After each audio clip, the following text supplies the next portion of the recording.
welcome back to Swift Guitar Lessons. Today I'm breaking down for you easy intermediate level blues guitar licks over a 1-4-5 progression in the key of B minor. Before we get there though, I want to introduce to you a very cool pick design from a friend over at Dragon Hearts. This is a 3-angle pick. Each side has its own kind of sound. The first one that I'll talk about is this kind of conventional side, which is basically just a heavy pick and it's very comfortable for people just getting used to them. But over on this side, we have a high angle pick, very sharp, very good for getting into the strings. So if you have problems with picking accuracy, this can definitely help you out a lot. I've definitely seen an improvement in my own playing.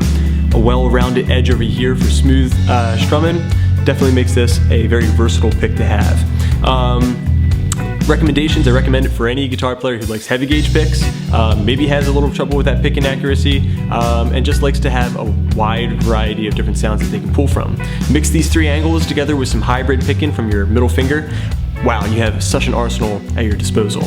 All made in the USA, which is something that I love. I definitely recommend at least trying out these picks and seeing what you think. Let's get started with our lesson.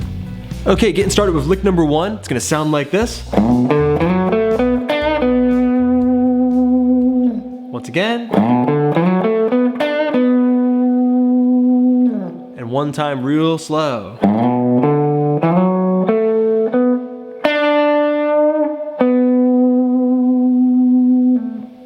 Okay, so all I'm doing there is sliding up to the 7th fret of the low E string. Then I'm playing the 5th fret of the A string, 7th fret A string. But when I get to that 7th fret, I'm gonna slide up to the 9th fret, like this.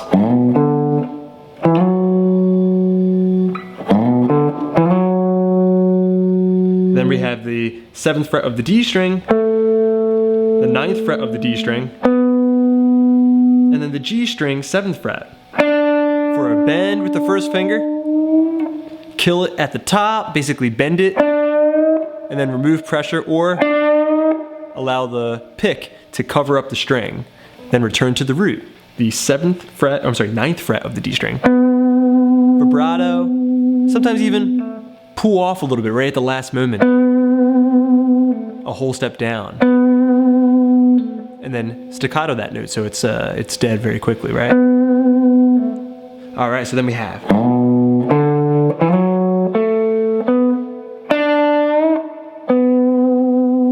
Okay, getting started with lick number 2. I played this one in 2 different ways because it came in just as we were going to the 4 chord in the key of B minor, which would be E minor. All right, so it sounds like this. Perfect for a transition lick accommodating the next chord in the progression E minor. One more time. And once real slow.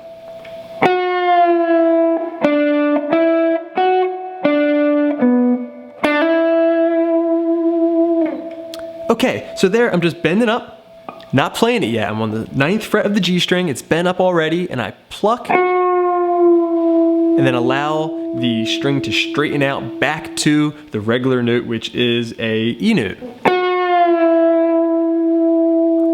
Then I'm going to the 7th fret of the G string as well, back to the 9th fret, to the 7th fret of the B string, stack my finger, I'm barring now, I got the 7th fret, B string, 7th fret G string. All right, so far we have bend up, 9th fret G string, descend down, getting rid of that bend, 7th fret of the G, up a whole step back to the 9th fret of the G string, stack the notes, 7th fret of the B string, and then the G string, 7th fret as well. I'm gonna bend a little bit there, and then go to the 9th fret of the D string.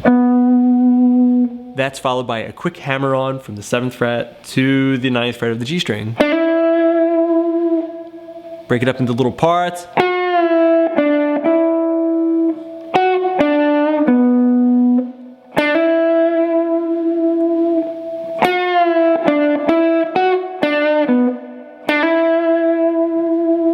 Now, if I was going back to the root, I need to get it to the note that's above this, the D string 9th fret. So that means I can just leave it right there, take away that last little hammer on. Very important that you know how to change your licks up just a little bit to accommodate the changes in the progression. So over the 1 chord, over the 4 chord, and then over the 5 chord. Or into the extension. So that was just a slide up from the 9th fret of the G string up to the 11th fret. Just in case that last chord in the progression, the F sharp, were to come in.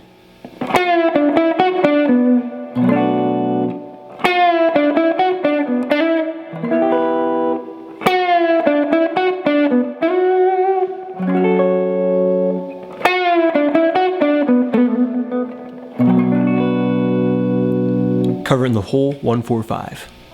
Okay, so you have lick number 1, lick number 2, and now we're ready for lick number 3, which is just an octave of what we did in lick number 1 with a little tag on the end. Sounds like this. Okay, so one more time, real slow.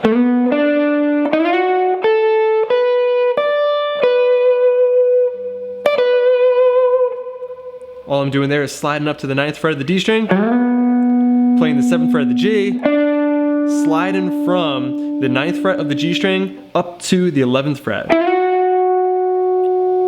So far we have. Notice how I use my middle finger there to slide. Here.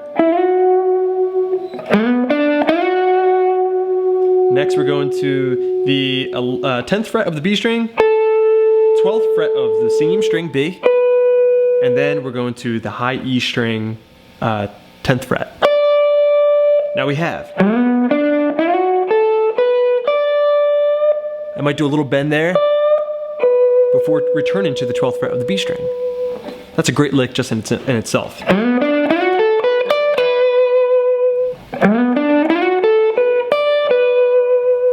Okay, once you have that, then we add in just the last little tag, just repeating the last little part of the lick. High E string, 10th fret of the high E string, and we're gonna pluck it with the middle finger. And then real hard, we're gonna hit the B string, 12th fret, with a very manic vibrato.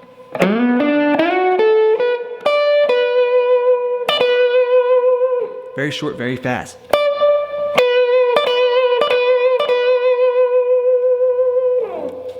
All right. Okay, we have 3 licks down so far. Lick number 1 sounds like this. Lick number 2. Lick number 3. Now we're ready for lick number 4. Sounds like this. Real slow.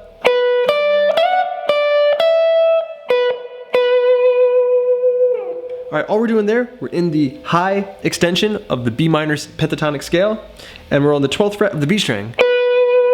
Then we're going to the 10th fret of the high E, slide in from 12 to 14 on the high E string, then down to the 10th fret of the high E string. So far we have.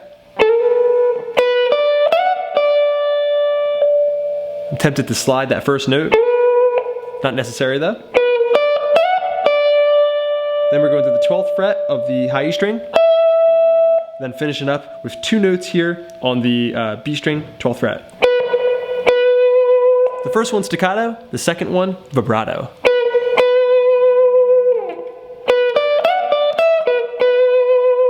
With a slide in the beginning for lick number 4.